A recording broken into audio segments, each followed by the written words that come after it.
Hey guys, welcome back. It's Missy, and if you're new here, welcome. I am a life and relationship coach, and on this channel we get to the root of the issue and we learn how to heal and deal. So if that's your thing, go ahead and hit that subscribe button. I would love for you to be a part of the fam. So I got this comment on one of my videos saying like, well, how does a non-narcissist act? Is everyone a narcissist? And that's a great question. It's a question a lot of people worry about or comes across their mind, especially after they get very educated and they learn about these things. And it's a question a lot of people ask after they dealt with a narcissist. So let's talk about narcissism itself and why this question comes up so often. So we have to understand we all have narcissistic traits. Me, you, Mother Teresa, and Jesus, anyone you could think of, Buddha, we all got narcissistic traits. Having narcissistic traits in itself is not bad. For instance, controlling, arrogant, selfish, those are all traits that we may have. It's not about the traits, it's about the intensity of the traits or how often a person expresses them. There's such a thing that's called healthy narcissism, and that's basically a healthy view of yourself. It's that self-love. It's being able to think about yourself and be able to take care of yourself before you bring anyone else into it. Now, where it gets unhealthy is when it goes on the other end, the other part of the spectrum. So there's a spectrum where there's narcissistic personality disorder, and then there's the in-between of people that have narcissistic traits. Like they have some narcissistic traits, and then it gets all the way really bad. Someone who's healthy has only a few narcissistic traits. Someone who's unhealthy has a bunch of narcissistic traits. Narcissism is when there's a bunch of traits added up, like they're a shell of a person, they can't self-reflect, they look for reactions from people, you feel like you're dealing with a child. That's what makes more of a narcissist. So when I talk to my clients, I always tell them that the person they're dealing with has narcissistic tendencies. One, because I'm not a psychologist or a doctor and I cannot diagnose anyone, especially without seeing them, but especially because I don't have a degree. And two, because it doesn't matter if they have the disorder or not, it's just important to understand these tendencies. So people can become very obsessed with trying to diagnose everyone, trying to see like, oh, they have this tendency, they have this tendency. There's one thing that you really want to keep in mind. If someone in your life cannot self-reflect, which is the biggest narcissistic trait in my opinion, that's the biggest problem, then that's just someone you don't want to be around. Two things you should look for when you have anyone in your life. That's if they have the ability to grow and if they have ability to self-reflect. Because with that, you can work with anyone. So like, for instance, if you have someone that's manipulative, it doesn't automatically mean they're narcissistic. A lot of times people are manipulative because that's how they were raised. That's how they learned to survive. They may be able to self-reflect, but they unintentionally didn't even realize that they were very manipulative. That's someone that can grow and change. It doesn't mean automatically like, oh no, they're narcissists, stay away. Like I said, I think the most important thing to keep in mind is if they can self-reflect, there's hope. It's a good. Now, don't get it twisted. I'm not saying that you're supposed to stick around and try to fix this person and their problems. Absolutely not. That is not your responsibility. Your responsibility is to call them out, set boundaries, and see how they respond to it. If they respond with acknowledging it and trying to be better, then you know they're healthy. If they respond with abuse, like deflecting, turning it around, making you feel like you're crazy, it's a wrap. That's the biggest thing that differentiates everyone else versus a narcissist. Because the healthy person, they want actual deep connection. They're not a shell of a person, and they want to actually change, not pretend and like say, oh yeah, I'm gonna change. No, they actually make moves and they change based on their actions, and it's a continuous thing. And they can actually look at themselves and not deflect, not turn it around on you. They view their problems and where they need to grow. So let's say you come across someone that is kind of a little bit controlling, or maybe they have an ego problem and they can get really defensive. You need to sit and think with yourself, okay, does this person align with my values? Are they someone where when I tell them they're wrong, when they kind of calm down from their anger, when they can kind of realize where they're wrong and they're able to self-reflect? Do they acknowledge and hear what I'm saying? Do they respect me? Do they treat me with love? Okay, then this person is worth working with. You get to be the one that decides that. Because here's the thing, every single person, they're going to have flaws, they're going to have unhealthy things, they're going to have childhood wounds that need to be dealt with. But you are the one that gets to decide, this is too much for me, it doesn't align with me, I don't want to spend the time on this person. You're allowed to do that. And you're also allowed to be that person where it's like, you know what, I feel like they actually show that they care what I'm saying, and I do want to work with this person. You know, maybe they're getting help on their own. So let's talk about why this question comes across people's minds after they've been with a narcissist. Well, one, of course, it's fear. You went through something very traumatic. You probably have PTSD now because you weren't expecting this terrible thing to happen. They were very charming and nice in the beginning, and then all of a sudden it went downhill and they treated you like garbage, and you completely questioned your reality and you didn't trust yourself. So of course you're going to be scared now, because before you thought what were white flags, you realize now are red flags.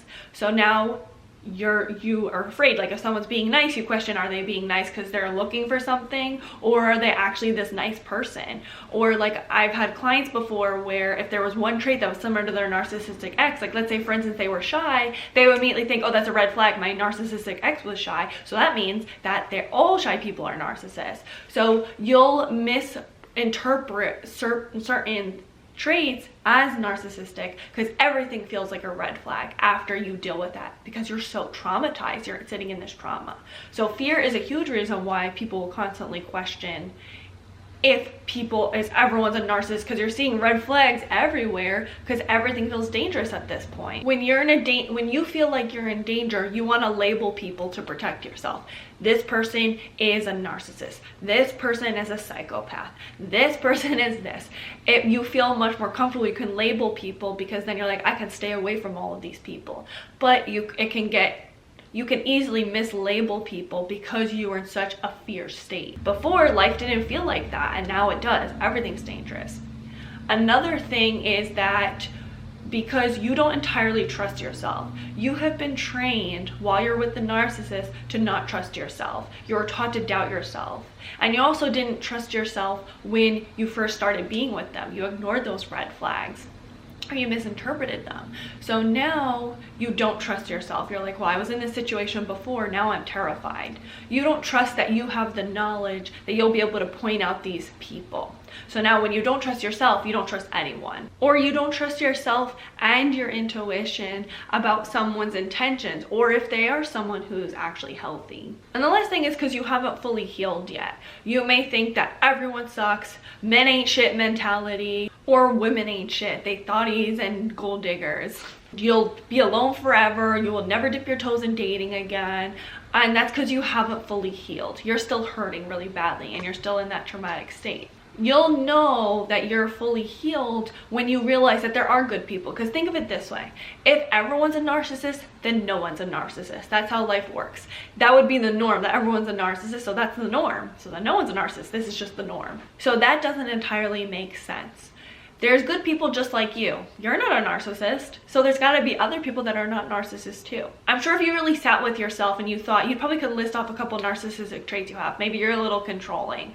Maybe sometimes you deflect. Maybe sometimes you're not listening. Sometimes you do manipulative things. You know, we all do those things. But it doesn't always mean that they're going to be on the other end of the spectrum where they're abusive. So when you see these traits, you can ask yourself, am I someone who's a shell of a person where I have a hard time connecting with others? Do I intentionally try to hurt people? Do I live off of ego? Can I not look at myself and see where I'm in the wrong? The answers to those questions are probably no. You have the gift of being aware. That's what makes a person not narcissistic. And also that they don't try to abuse people. And that comes with healing. You'll really know you started to heal when you really trust in yourself and you know what makes you feel comfortable, you know what you value, and you are able to really point out when something doesn't feel right, when you don't feel right around a certain person. You'll be able to really feel comfortable with yourself, and you'll be able to see that there are good people out there, there are good men, there are good women. But it's okay if you're not there yet. You are just right now in that healing process where you're questioning, like you're getting a lot of education, you're questioning, okay, well, I noticed this trait, you know, who's a narcissist, who's not. So it can feel very dangerous right now. But a good key thing to do if you're really unsure is when you meet someone new and like something happens, Like maybe they made a rude comment, or they keep touching your stuff, or they don't respect your time. Set a boundary, or tell them they did something wrong, or call them out. See how they respond to it. If they are able to acknowledge you, or show they're listening, or show they care, then you know that is a good person to surround yourself around.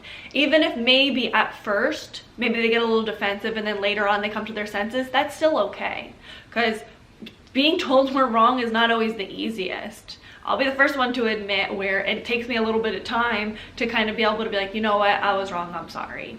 But that's the only real way that we can learn and change, by being called out. Or otherwise we'll just be enabled. Someone who's healthy wants to be called out and they want to grow. That's how you really know. If someone's really respecting your boundaries, especially when you call them out, that's a person you want to surround yourself with. Someone who matches up to your values, someone who acknowledges you, someone who does not make you question your reality. Those are all things that are non-narcissistic. Someone who does not make you feel terrible after being around them. Someone where you don't feel like it's a constant high and low. That's how you know you're around a healthy person. Now, if they cannot self-reflect, when you call them out, you tell them there's something they did wrong, they don't acknowledge it, and they completely invalidate you, turn around, make you feel like you're crazy, don't look at themselves at all, or take the victim role, that's how you know that you're dealing with someone that is more narcissistic. Or it seems like they acknowledge it and then they just go back to their ways. All of that shows a lot of narcissism. So don't be afraid to set those boundaries. Don't be afraid to say no.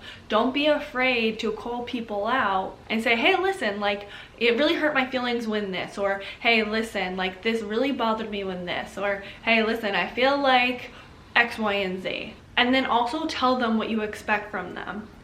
I want you to call me earlier. I need you to not call me stupid.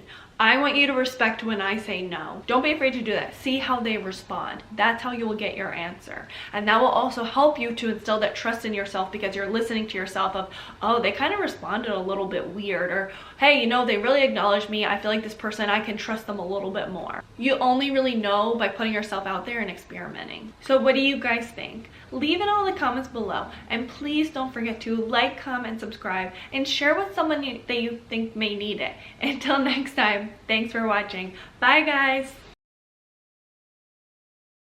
Let's see how this video turns out. You want to see how ugly my outfit is today? So I'm wearing this dress and I'm wearing red pants. Home life. Oh my god, my hands are orange. So where I determine what where I think that it's where I determine that it's really unhealthy, having healthy, what am I trying to say? Know you're fully healed when, did I already say that?